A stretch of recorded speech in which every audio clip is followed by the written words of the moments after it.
stuff in the future. We're changing things up with the stuff to give you more of the stuff that you love to talk about, and just because it's awesome. And we always want to be a better podcast. We always want to be a better geek show. But right now, my buddy Aaron, a.k.a.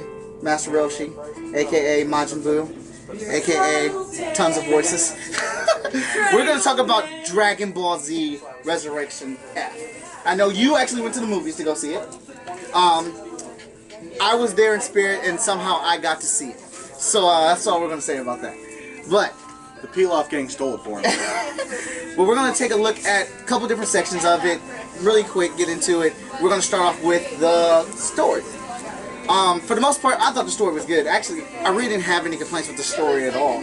I thought it was solid, it made sense. I know when the first trailer came out, I was like, why are we even dealing with Frieza? Why is he coming back? And then when they brought him back, you know, of course there was a reason, and the reason makes sense. He was brought back with the Dragon Balls, and then he actually trained. That I never knew that till this movie. Actually, you hit me with that. Yeah. So I give the story thumbs up. What do you say about the story, Aaron? I absolutely love that movie. The story from beginning to end, for me, was personally what I was looking for in a Return of Frieza. I wanted to see him take it seriously and change that entitled attitude. And I'll be honest, the fact that he did, you know, spoiler alert, take that low shot to set up Sorbet to shoot Goku shows A, that yes, he is learning, but B, that he's not so arrogant. Right. He was going to have a backup plan because he knew. That he didn't doubt that, you know, he wasn't so far above it. He's definitely learned from his previous fight with Goku. I mean, I'll be honest, the misconception that he has at one point with Vegeta is probably my favorite part in that entire movie. Where he's like, oh, Vegeta still cares about me as his boss, even after all this stuff. And I was like, now son, you and I have to have a talk about reality and why you don't do shrooms no more. It makes you go, Frieza, have a Snickers, you're not yourself when you're hungry. Vegeta was my favorite part of the movie. Of course, he's my favorite character. So, would you say thumbs up for the story? My only real beef with the story that I have personally, and it's actually not the fact that Goku's the one who killed Frieza. I actually personally see, well, a lot of people were saying that, you know, oh, it should have been Vegeta. Vegeta should have gotten that moment to kill Frieza. That's just his moment. I view Goku being able to do it as them rectifying one of his most heinous mistakes. Without Trunks, Frieza could have very easily destroyed that planet or killed his friends. Goku's leniency is what led to a lot of problems. Right. This was him overcoming that fatal flaw finally. Right. The thing I have the issue with is that they wrote out certain characters just because it would have made that entire fight scene irrelevant. Well, you can't drop Majin Buu into that because he's going to sit there and he's going to lay out the candy beam and he's going to have himself a Frieza, not even a Frieza chocolate. I'm talking about Frieza army buffet going on.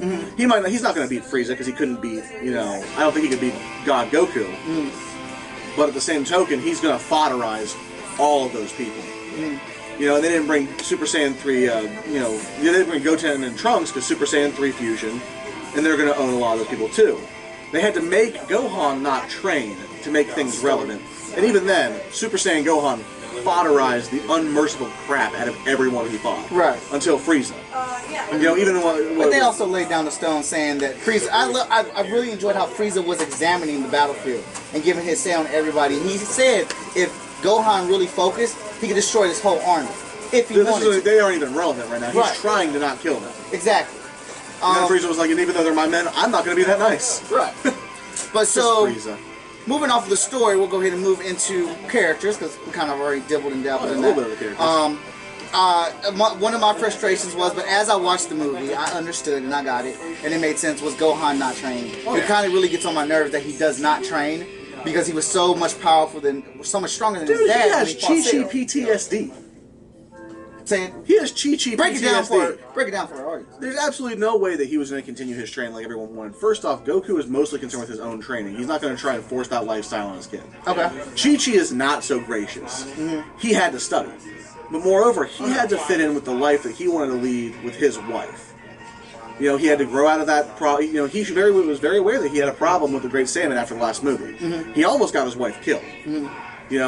Think about it, a bullet through the leg, that kind of pain, that issue, could have made her miscarry. He could have lost his kid. There's some stuff going on behind the scenes there that people aren't paying attention to and they get angry about that. Right. He's putting that childish stuff behind him. To him, the strongest threat that he ever can conceive of is Majin Buu, and that's on their team now. After the Beerus thing, You know, he just realized that there are some things out there I'm just not going to be able to fight. Because he was still Mystic at that point, still training, and Beerus treated him like he was a frisbee. I think there's some validity in what you say there. I'm not going to lie. I still want him to train. After watching the Kill Cell, I still want it, but there's definitely validity in what you say. I want to see the first hybrid god. But Vegeta was my favorite character. I wish he would have got more screen time. I thought, is, always, shall be, from now into perpetuity. I thought he had some of the best lines, and I love, which is something you pointed out last week. Don't you ever think of resurrecting again? Yeah, I love how he points out the obvious things that you were like, why didn't you say that? Frieza said it. I mean, Vegeta said it, and you really, really enjoyed it. Especially when he acknowledged, oh yeah, when that Goku was somewhat of a better fighter because he had more natural talent. And he's like, oh, you're gonna bring that up, huh? And it was a genuinely good laugh, and it made me think about like, man, this series was really fun, and they recaptured it with these characters. I'll tell you, a Vegeta moment very satisfying me is how much I disliked the character was watching him deflect Frieza's ki blast and annihilate Sorbet. Oh, okay, yeah. My one issue I have with the characterization of the movie is that I thought killing Tagoma off so early was kind of idiotic. I didn't like that.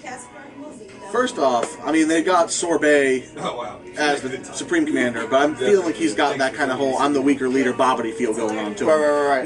Definitely got that feel. Nothing about him feels powerful to me. He just kind of feels like a joke. Okay. You know? And everyone's response is, well, he's got Tagoma and Shime following him. Obviously he's strong. No, because Bobbity had Deborah. Right. The strength of your followers does not indicate the strength of the leader. You know, I can go cite so many different anime and manga out there that prove that point just effortlessly. Yeah, it's the case of Apocalypse's new power in X-Men. His greatest power is the ability to manipulate people into doing what he wants them to do versus what they want to do. Dude, we're sitting here talking about Dragon Ball Z, I'm just and you bring up a Fox comic book movie. I'm just equating. Don't give me cancer. They already gave it to the Fantastic Four. Alright, so we've talked about story, we talked about character. Let's move on to animation. On the Dragon Ball Z and the Fantastic Four topic, Rotten Tomatoes, Dragon Ball Evolution has a higher rating. Throwing that out there, folks. But animation for Dragon Ball Z, I was super, super excited with. I know Dragon Ball Z Super is not going to have that same animation, but it was pretty solid. The first couple episodes and then certain parts of episode 3, or the most recent episode, have been very good. The fight scene in the most recent episode was kind of shitty, but I mean, I'm watching the series a lot for the story and the artwork of the scenes when I can follow what's going on very well. Right. When they're super high-speed fighting, if the artwork's lacking a little bit, I'm going to let that pass a little bit. I do that too, because that's almost what anime that I watched when I first saw that and I noticed it. Naruto.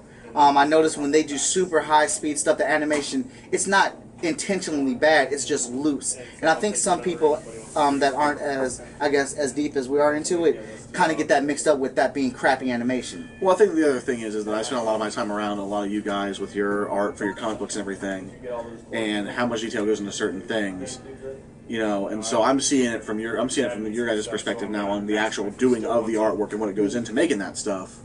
So I have a better viewpoint on it now, I think, than I used to. Yeah. Because I used to be hypercritical of that crap.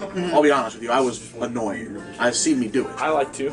But so I like the CGI scenes. It took me a second to notice that, and I saw, oh, that's CGI right there. But I watched the first 3 Berserk movies that they released for the reboot. Yeah. And they used the same CGI in that, and it's so good by the end of it that I genuinely enjoyed it. Yeah, I thought Berserk was good too. And so when I saw that CGI getting utilized in Dragon Ball Z, and it didn't take me out of the movie, I was happy. I agree. It took me, I've watched it 5 times. I didn't see it till like the 3rd time when I watched it again. But again, it didn't take me out the movie, just a little curious, like, animation's been so good, why switch it up? But, still solid, you know, still good, like you said, saving money. And so we've gone characters, we've gone story, we've gone animation. Now, let's talk real quick about... story? Huh? What about characters? We did characters. Animation? We did animation. Story? We did story. Animation? We did animation. Okay. How do you think it paid homage to the original series? The humor. It had that very classic sense of Toriyama humor going with it.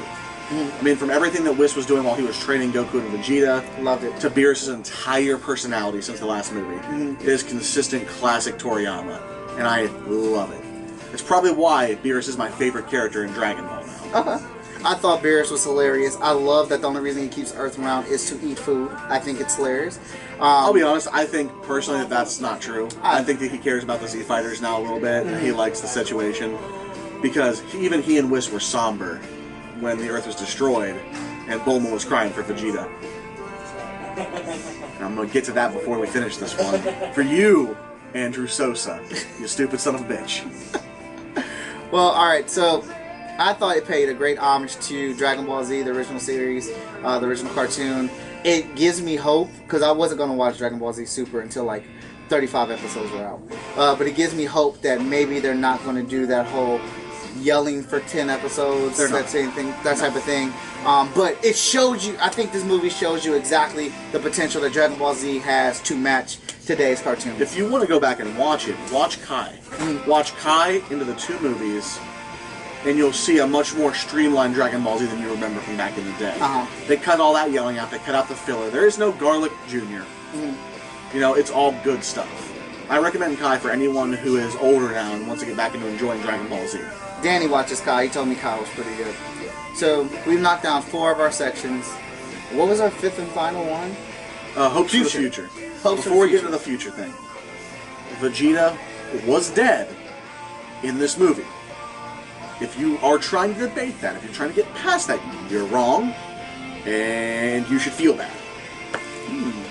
Well, let's not even... Go ahead. Let's go into why is Vegeta dead? Because I didn't know that. During when Frieza blew up the planet? Yeah, he died. He died.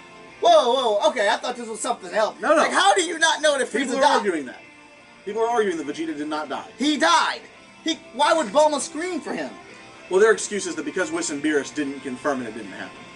No, it most definitely happened. Yeah. He died.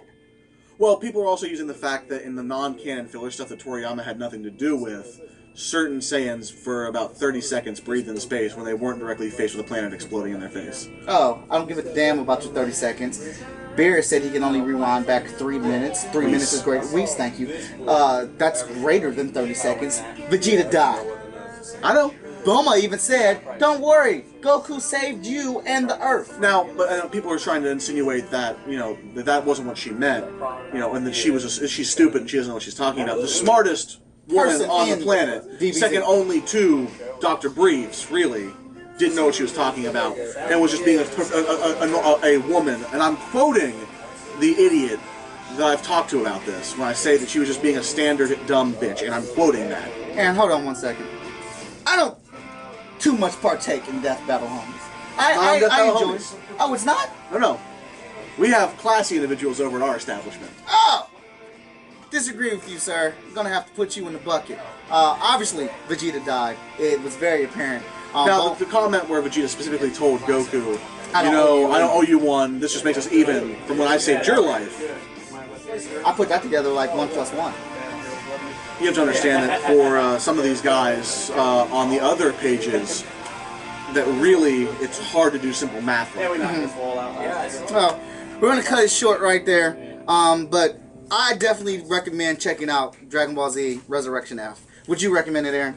Oh, absolutely. It's easily better than Battle of the Gods for me. Alright, so this has been FS. Aaron. And this is Stuff, the Stuff Podcast. You know us. Check us out, Facebook, Instagram, Twitter, and you can search us by Stuff Podcast. And we'll check you guys later.